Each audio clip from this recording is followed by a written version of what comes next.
Assalamualaikum dan salam sejahtera. Untuk video kali ini aku nak cerita sikit tentang sebuah novel yang diterbitkan oleh Mahakarya bertajuk Psikopat Mirwajah.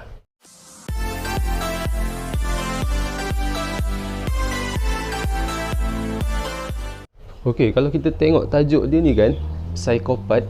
Psikopat ni merujuk kepada orang yang mempunyai personality antisosial sehingga menunjukkan tingkah laku yang tidak normal. Manakala Mirwajah pula merujuk kepada tanpa wajah.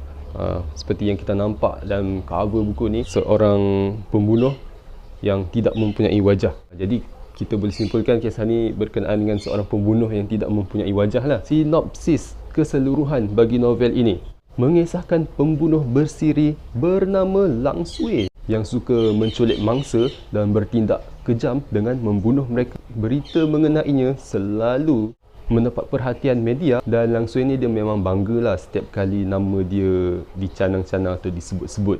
Dia anggap itu sebagai satu kepuasan kerana dia dapat membunuh, dan pada masa yang sama pihak polis tidak dapat untuk mengesannya. Tapi satu perkara yang berlaku apabila tiba-tiba muncul pula seorang pembunuh yang lain. Dia membunuh dengan cara yang agak kejam juga dan agak menakutkan bila pembunuh yang bernama Bayan ni dia boleh menghilangkan mana-mana anggota atau organ pada badan mangsa dia. Contohnya kan, kita ada mulut ni yang boleh bergerak-bergerak, boleh bercakap ni.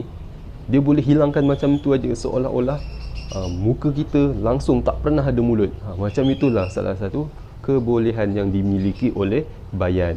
Jadi oleh kerana Lang Sui ni dia rasa tercabar dengan kedatangan Bayan, dia pun tekadlah untuk memburu Bayan dan membunuhnya supaya dia dapat mengekalkan ranking dia sebagai pembunuh yang paling ditakuti di tempat itu. Jadi bila kita baca buku ni, peristiwa yang berlaku pada masa kini dia mempunyai perkaitan dengan peristiwa yang sudah berlaku beberapa puluh tahun dahulu, di mana pada berapa puluh tahun yang lalu ada sekumpulan budak-budak ni, dia Wira Kumbang, satu kumpulan kanak-kanak ni yang suka bermain bersama, meluangkan masa bersama. Tapi sehingga berlaku satu tragedi yang akhirnya membawa mereka kepada haluan masing-masing. Sampailah tak berapa lama kemudian, dalam beberapa tahun kemudian, lama tu membawa kepada mimpi ngeri mereka pada masa kini. Okey, jadi jalan cerita dia memang agak straight dan tak melirit. Fokus dia memang diceritakan mengenai Lang Sui dan juga Bayan ini. Dan teknik imbas kembali di antara masa lalu dengan masa kini tidak mengelirukan pembaca. Sejujurnya ini juga merupakan kali pertama aku baca buku karya Osman Din ni. Olahan dan penggunaan ayat yang digunakan dalam novel ini memang menunjukkan Osman Din sebagai seorang penulis yang berbakat. Boleh kata dia memang dilahirkan untuk menjadi seorang penulis lah. Disebabkan itu aku boleh membaca karya ini dengan hati yang senang dan tenang. Selain babak-babak yang diceritakan dalam buku ini juga mampu untuk mengekalkan pembacaan kita dan menarik kita untuk pembacaan yang seterusnya. Tapi sebenarnya ada beberapa perkara yang menimbulkan persoalan juga.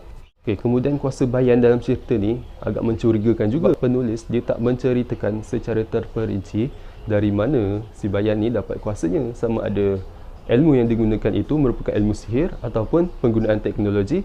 Jadi agak menimbulkan persoalan jugalah di situ kan, tidak dijelaskan di dalam buku ini. Tapi pendapat peribadi yang aku katakan tadi tetap tidak menafikan bahawa karya ini merupakan sebuah karya yang baik dan wajib dibaca oleh penggemar karya thriller. Setakat itu sahaja video aku untuk kali ini. Kita jumpa lagi dalam masa akan datang.